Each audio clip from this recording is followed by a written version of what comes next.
Hello mga idol, panibagong video na naman tayo. Welcome back sa ating YouTube channel, Bagong Pilipinas, Old Queen TV.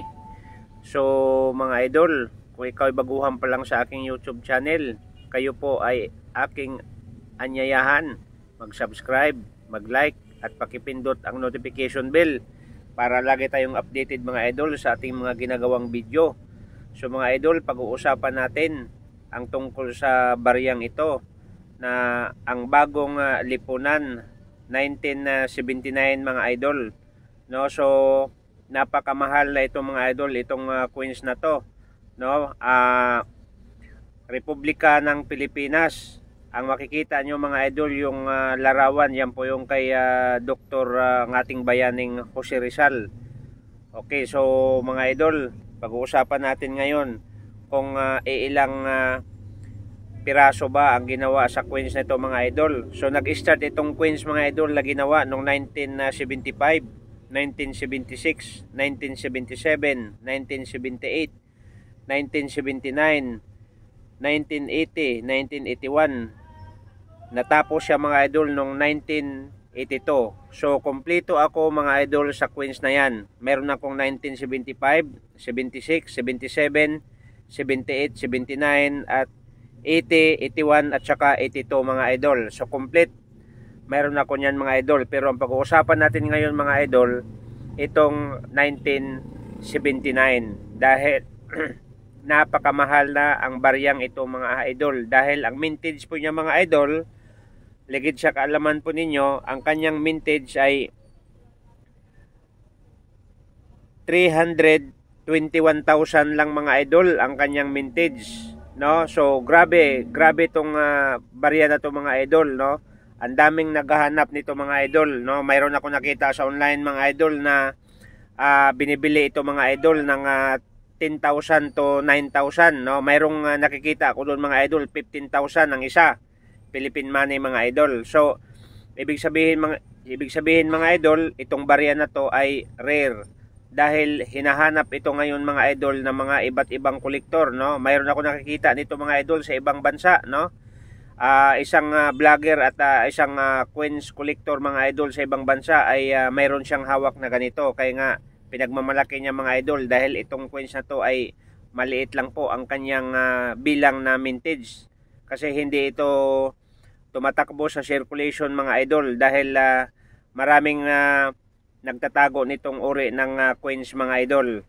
So mga idol, doon na tayo sa composition doon sa coins mga idol. Ang composition niya mga idol ay copper nickel 75% mga idol. Country Philippines. Okay? Country niya mga idol ay Philippines. Ang period mga idol, period Republika ng Pilipinas 1967 hanggang 1994. Okay. Okay, so mga idol, ang coin type po niya mga idol, circulation, ang denomination mga idol ay piso at kanyang year mga idol ay 1979.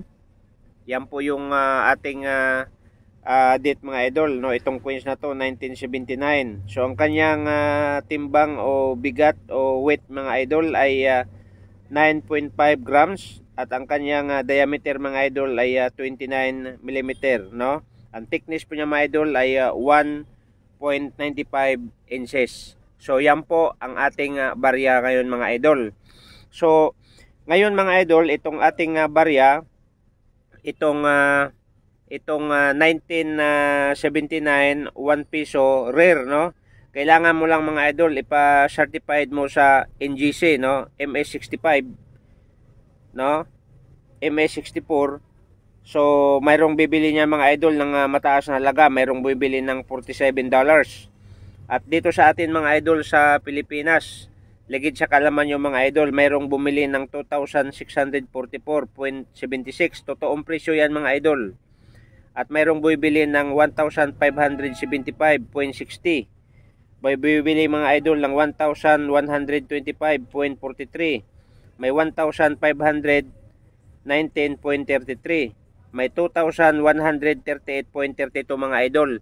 So yan po mga idol ang buong price ng coins nito mga idol, at tumataas pa ang value nito mga idol, no? Mayroong bumibili mga idol ng 10,000 sa auction nito, no?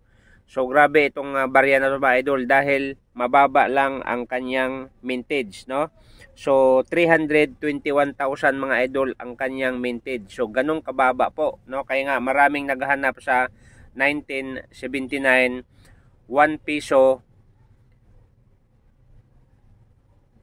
ang bagong lipunan coins mga idol.